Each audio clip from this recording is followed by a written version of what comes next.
cuarto bloque ya de Justicia Legítima. Bueno, empezamos a entender cómo funciona esto de la trata de personas, del trabajo esclavo, y que no tiene que ver con un fenómeno particular o regional, sino que es mucho más amplio. Son organizaciones criminales que operan, por ejemplo, en este caso los colombianos, en toda Latinoamérica. Claro, y tenemos este caso que hoy nos concentra la atención, pero hay otros casos en Córdoba que fueron muy imponentes. Uno es el de la empresa Bitnik. No hemos hablado del tema porque ese caso sigue en investigación. Recordemos que se recuperó, se salvó, se rescató un grupo de personas que trabajaban para esta empresa. Los dueños de la empresa estuvieron detenidos. Hoy por hoy, el fiscal Senestral, el mismo que estuvo en este programa, está terminando de reconstruir los caminos económicos de ese dinero y podría haber imputaciones muy pronto en relación a ese tema, tanto a las personas que tenían esclavizados, a extranjeros, como a los dueños de esa empresa. Y por otro lado estuvo el otro allanamiento muy importante. Vamos a ver ya mismo imágenes que tienen que ver con un trabajo que se hacía acá en Canal 10, en Crónica Plus, en Informes Crónica. A través de una cámara oculta se pudo determinar cómo ciudadanos de origen peruano eran explotados, eran esclavizados en un taller justamente para la confección de prendas de ropa de niños. Vamos a ver ya esas imágenes para compartir con ustedes cómo funcionaba esa organización. Ahí vemos. Era ropa de la empresa Crayón. Había dos marcas en ese caso. Ajá. Una que era de la empresa Crayón y otra marca también que tenía que ver con ropa infantil, en este caso también una empresa de la ciudad de Córdoba. Ahí ustedes están viendo algunos testimonios que nuestros compañeros Guillermo Bar y Martín Notar Francesco obtuvieron de las personas que estaban alojadas en esa casa, que funcionaba como un taller clandestino. La gente vivía allí, dormían, comían, hacían sus necesidades en un pequeño lugarcito también que quedaba al lado del taller y recibían $1 por prenda, Dante. Como vos decías, la mayoría ciudadanos peruanos. En este operativo que se realizó en varios lugares, se logró recuperar a estas personas, rescatarlas de esa red. Me contaba el doctor Senestrari que la buena noticia, si se quiere, fue que la mayoría pidió quedarse en la Argentina, pero esa gran mayoría regularizó sus papeles, consiguió trabajo en condiciones mucho mejores de las que tenía en ese lugar, en esta provincia, y está hoy trabajando y viviendo aquí. Este informe se hizo en el mes de septiembre del año pasado. A partir de eso también hubo imputaciones de las personas responsables de estas firmas, hubo allanamientos no solamente en el lugar que usted está viendo, que es donde funcionaba el taller clandestino, sino también los depósitos de estas marcas, de estas ropas, y ahora la causa sigue con las personas imputadas y por otro lado, como decía Dante, las personas que eran objeto de la trata de personas, del trabajo esclavo, de la reducción a la servidumbre, con posibilidades de radicarse ya en nuestro país, porque además eran todos en su momento inmigrantes ilegales. Este trabajo fue muy importante, lo realizaron Guillermo Bar y Martín Notar Francesco y permitió ver en qué condiciones vive esta gente, porque esto es lo interesante y lo hablamos al comienzo del programa. Esto está pasando quizás ahora mismo, hasta hace 3 días no conocíamos que existía esta red de colombianos y que sufrían esto. Sería bueno que nos preocupemos como sociedad para saber en qué otro lugar puede estar pasando algo similar. Las condiciones en las cuales estaban viviendo, estaban alojadas estas personas eran realmente muy graves, muy preocupantes, y uno debería preguntarse cómo se puede ayudar para combatir este fenómeno. Hay muchas maneras, yo pienso, ¿no? Por ejemplo, no acompañar a las marcas, a las empresas que uno ya sabe, ¿no? Que fueron justamente imputadas sus dueñas, sus propietarios por el tema del trabajo esclavo. Y otra es también, Dante, saber qué pasa a nivel de las estructuras del Estado que tienen que hacer el control, por ejemplo, de lo que son el ingreso de las personas y después en qué condiciones están trabajando. ¿Por qué? Porque lo decían aquí también nuestros entrevistados.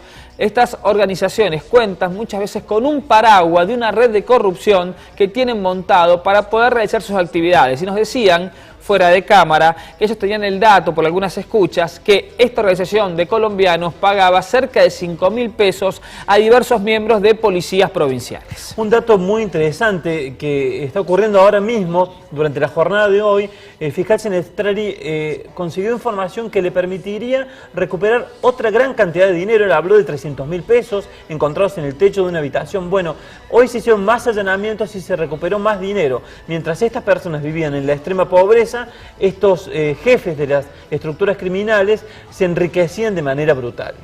Ahora vamos a darle paso a Luis Segarra, que está allí con las redes sociales, donde también ustedes nos siguen, nos acompañan, emiten sus opiniones y también nos sugieren temas para justicia legítima. Lucho, ¿cómo te va? Muy buenas noches. ¿Cómo les va? Muy buenas noches. Bueno, tal cual presumíamos, la temática del pasado programa despertó mucha polémica y mucho cruce, sobre todo en las redes sociales, en Facebook, principalmente entre aquellos que cuestionaban los testimonios de las personas que nos visitaron en el piso, como de aquellos que, por el contrario, aprovecharon la situación para de esa manera contar sus propias experiencias con arrebatos policiales, con abusos policiales. Te quiero señalar un par de mensajes que nos movieron a reflexión. El primero es de Mela, quien nos pidió enérgicamente escuchar las dos campanas. Escuchen las dos campanas antes de mandar al aire a dos ignorantes como esos. Y nos contaba que en barrio Ituzaingó, la familia Maldonado no es muy bien conocida. Aclaramos, por cierto, las autoridades policiales también habían sido invitadas a este programa a dar su opinión. En una sintonía distinta, Ángeles tuvo un pedido muy particular. Dice, ojalá no le pase nada a los Maldonado después de esta valiente denuncia. Y narraba que ella misma está en tratamiento, mejor dicho, en trato constante con jóvenes que han tenido inconvenientes con la ley y que son víctimas de hostigamiento permanente por parte de la autoridad policial. Dos personas más, Cuto y Gastón, entendieron por ahí un poco otra cuestión y dijeron, bueno, los policías son funcionarios públicos, tienen que velar por la ley, no atosigar a ciudadanos bajo cualquier circunstancia. En una sintonía similar a los que se ponen del lado de, que piden, mejor dicho, que no nos pongamos del lado de los delincuentes, Selva planteó que le gustaría que habláramos de las usurpaciones, pero no para defender a los usurpadores, a quienes ella considera delincuentes, sino para escuchar a las víctimas de las usurpaciones que se ven involucradas en juicios penales sin haber hecho nada para merecerlo. Déjame que cierre con un dato más que habla también de la interacción constante y de cómo podemos servir como nexo para unir estas informaciones. Un tal César nos contó, a partir de que se conoció la noticia de la red de trata colombiana, nos contaba César que había estado hace poco en Chile y que en la zona de Iquique le había sorprendido detectar una red, un grupo de colombianos que trabajaban en condiciones precarias y vivían hacinados. Esto hace horas, este mensaje, muy similar a lo que nos escribiera el fiscal Senestrari minutos antes por aquí. Lucho, muchas gracias por tu participación y recordarle a la gente que puede entrar al Facebook de Justicia Legítima, también por el Twitter, así nos pueden seguir y el próximo programa repasamos esas opiniones.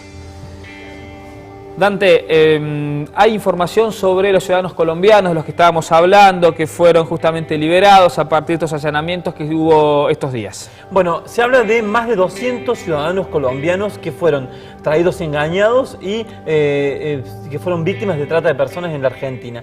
Alrededor de 60, entre 60 y 70 estaban en Córdoba y la mayoría de ellos está hoy contenida por el gobierno nacional, que tiene una oficina especial que se encarga de contener a las personas que son víctimas de trata. Esta oficina depende del Ministerio de Justicia y Derechos Humanos de la Nación. Pero muchos pretenden quedarse en Córdoba y allí se genera un problema muy grande. ¿Dónde se quedan? Porque los lugares donde estaban alojados pertenecen a los criminales que los tenían esclavizados. Entonces allí se comienza a buscar una solución que la verdad es que es de difícil solución. Lo que está pasando hoy por hoy es que muchos están regularizando sus papeles, otros están, como decía, en manos del gobierno nacional tratando de reconstruir la situación y el mismo gobierno les va a pagar los pasajes para que vuelvan a su país. Y la situación intenta acomodarse, pero sin dudas ellos de alguna manera aún hoy siguen siendo víctimas de la red de trata de personas que los secuestró y los tenía contenidos. De esta manera termina otra edición de Justicia Legítima, otro capítulo de este programa. Volvemos el próximo día viernes y nos vamos a ocupar ¿de qué? De Facundo Rivera Alegre, del Rubio del Pasaje. Buenas noches, Dante, y hasta el próximo programa.